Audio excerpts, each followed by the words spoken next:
मुस्लिम league नून establishment को blackmail करने के लिए पीटीआई को मुज़ाकरात की दावत दे रही है। शहर इक़्तिदार में क्या चल रहा है, नजम सेठी ने बड़ी खबर दे दी।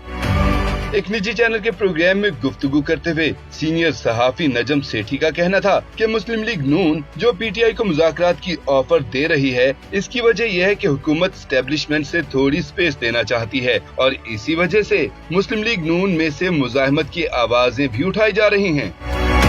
नजम सेठी ने कहा कि पीटीआई कहती है कि हमने सिर्फ स्टैब्लिशमेंट से मुज़ाकरात करने हैं, जबकि स्टैब्लिशमेंट मुज़ाकरात करने के लिए तैयार नहीं है। मौजूदा स्टैब्लिशमेंट के मुताबिक प्रोजेक्ट इमरान खान एक नाकाम प्रोजेक्ट था। ये तो हमारे गले पड़ जाता है। इसके सामने मुस्लिम लीग नून वाले तो फरिश्ते हैं और इस स्टैब्लिशमेंट ने फैसला किया हुआ है कि जब तक हम हैं तब तक कोई इमरान खान नहीं है और मुस्लिम लीग नून को पता है कि इमरान खान का नाम लें तो स्टैब्लिशमेंट की आंखों से आग निकलती है।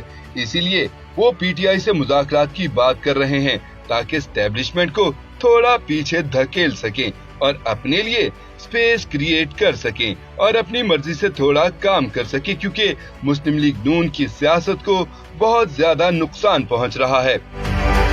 नजम सेठी ने मजीद कहा कि इमरान खान को थोड़ी लचक दिखानी चाहिए और मुस्लिम लीग नून के साथ बात कर लेनी चाहिए और अगर ऐसा हो गया तो स्टैब्लिशमेंट को झटका लगेगा और वो थोड़ी पीछे हटेगी और पीटीआई और मुस्लिम लीग नून दोनों का फायदा हो जाएगा और अगर ऐसा ना किया तो इमरान खान को कुछ नहीं मिलेगा।